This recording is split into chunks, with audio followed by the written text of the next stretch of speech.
Baik, perkenalkan nama saya Arsman Gule. Saya di sini mengambil studi kasus sistem e-commerce atau UMKM.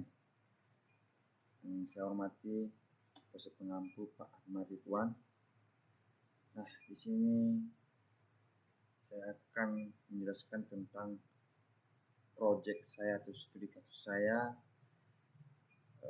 disusun oleh Arsman Gule, saya sendiri, dan NIM 2233030308 Jamin Rekayasa Prankaluna. Langsung saja kita masuk pada nomor 1, konsep kualitas perangkat lunak dan atribut kualitas utama.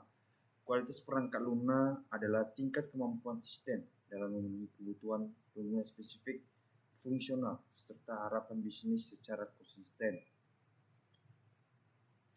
Fungsional atau CONDES, sistem menghitung total harga, pajak, dan diskon secara akurat. Reliability atau kedalaan, transaksi pembayaran berjalan stabil tanpa kegagalan. Performance atau efisiensi, aplikasi tetap responsif saat trafik pengguna tinggi. Security atau keamanan, perlindungan data pengguna dan transaksi pembayaran. Atau kelima, usability atau kebenaran pengguna, antara muka mudah dipahami oleh pelaku UMKM dan pelanggan. Maintainability, sistem mudah diperbaiki dan dikembangkan. Scalability, sistem mampu menalangi peningkatan jumlah pengguna dan transaksi. Model atau standar kualitas yang paling sesuai iOS dan IES 25010 atas for Productive Qualities Model. Alasan pemilihan menyediakan kerangka kualitas yang lengkap dan modern, sangat cocok untuk sistem berbasis web atau e-commerce, mengevaluasi kualitas dari sisi pengguna dan pengembang, mencakup aspek performa, keamanan, dan keandalan. Selain itu, ISTQB testing framework dapat digunakan sebagai paduan praktik pengujian dan iOS 9001 sebagai standar manajemen mutu organisasi. Masuk ketiga, teknik pengujian untuk fitur transaksi dan pembayaran. Teknik pengujian yang dapat meliputi black box testing, menguji input-output transaksi tanpa melihat kode, Baud-Rate atau value analysis, menguji nilai harga minimum, maksimum, dan diskon. Equivalence atau partitioning, mengelompokkan input valid dan tidak valid. Integration testing, menguji integrasi sistem dalam payment gateway.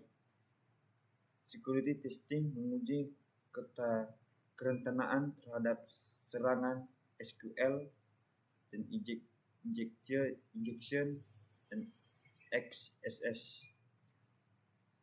Stress dan load testing, menguji sistem saat transaksi tinggi secara bersamaan. Keempat, strategi pengujian dari awal hingga sistem siap digunakan. Proses pengujian ini e-commerce UMKM ada tahapnya. 1. Tahap awal, unit testing. Developer fokus pada kode yang di balik layar, misalnya memastikan kode untuk menghitung PPN 11% atau diskon, beli 1 gratis 1, berjalan tanpa error, atau matematis terhadap integritas dan integration testing, mengumpulkan bagian-bagian di sini dipastikan di bawah saat tombol bayar diklik, data diteruskan dan benar ke API, Mistral dan XD, Payable Get dan Stok digunakan berkurang otomatis.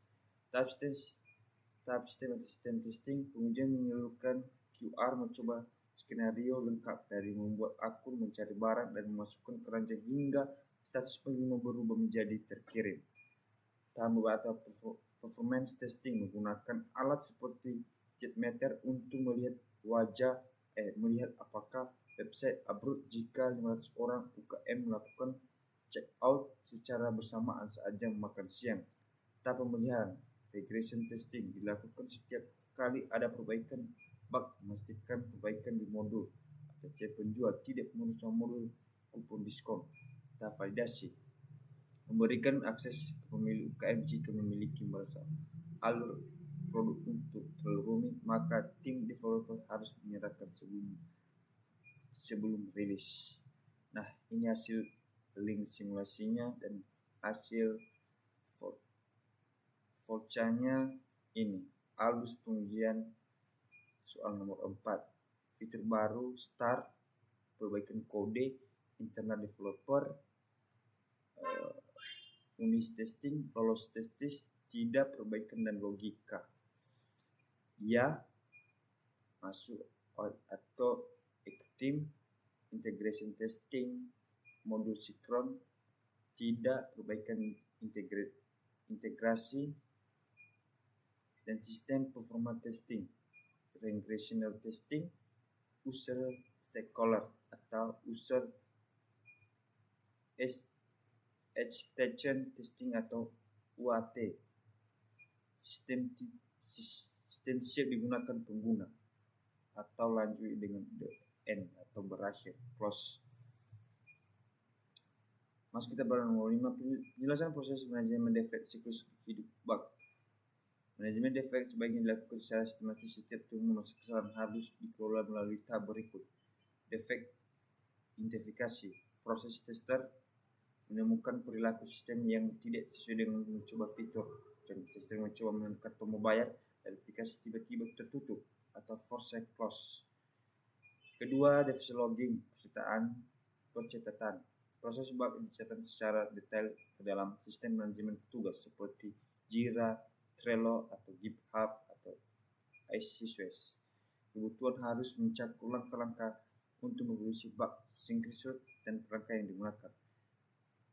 Defect classification atau proses menentukan tipe bug atau fungsional UI, tampilan atau performan, dan tingkat keparahannya atau severity. Contoh, bug harga jadi RP0 masuk ke verifikasi kritikal, sedangkan warna tombol kurang cerah masuk verifikasi low. Defect prioritization. Tim ini membutuhkan yang harus diperbaiki lebih dulu berdasarkan dampak bisnis bagi UMKM. Contoh, bug yang menghambat orang belanja harus diperbaiki sebelum perbaikan kesalahan pengetikan atau typo di dalam halaman bantuan. Defect resolution atau perbaikan. Proses developer menerima laporan analisis kode yang salah dan melakukan perbaikan coding. Hasil status bug berubah menjadi fix atau resolve flat.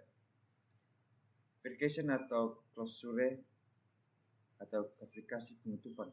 Proses QR testing menguji kembali fitur tersebut jika sudah benar dan bug menyatakan close. Jika masih ada masalah, bug dikembalikan di developer atau thread open. Dan seperti inilah hasil dari vouchernya. Siklus manajemen defect start, bug ditemukan di logging, penentuan prioritas kritikal hing atau medium low, penugasan ke developer, masuk ke sini, perbaikan kode oleh developer, verifikasi reset atau QR, status verifikasi gagal, bug masih ada, masuk ke sini, berarti berhasil tutup tiket atau close atau the end. Nomor 6, bentuk audit atau review kualitas. Jenis audit yang direview yang diperlukan, kode review menilai kualitas dan keamanan program. Desain review memastikan arsitektur mendukung skabilitas. Test case review menilai kelengkapan dan kekurangan skenario uji. Proses audit mengevaluasi kepatuhan terhadap start SQR. Security audit harus khusus untuk perlindungan data dan transaksi. Dan ketujuh, metrik kualitas rangka lunak ini. Metrik ini dapat digunakan antara lain defect testing, jumlah bug yang produk, modul dan atau per 100 baris kode defect. development atau bug yang lolos ke produksi, test coverage, presentasi fitur yang diuji, my team to prep MMTF waktu rentang perbaikan bug atau response time waktu respons time saat transaksi, transaction success rate atau persentase transaksi berhasil. Kedelapan adalah urusan langkah-langkah improvement proses kualitas, langkah perbaikan berkelanjutan yang disarankan, penerapan CD atau CD dengan automate testing, pengujian otomatis setiap ada perubahan kode, standarisasi coding, testing, compilation, mengurangi kesalahan berulang, monitoring dan logging real time, deteksi masalah lebih cepat, tingkatkan load testing berkala, mengantisipasi lonjakan traffic, pelatihan SQL untuk tim, meningkatkan kesadaran kualitas, feedback atau loop pengguna, masukkan langsung untuk meningkatkan fitur kualitas. Demikian adalah hasil penyelesaian. Mohon maaf jika ada kesalahan. Terima kasih.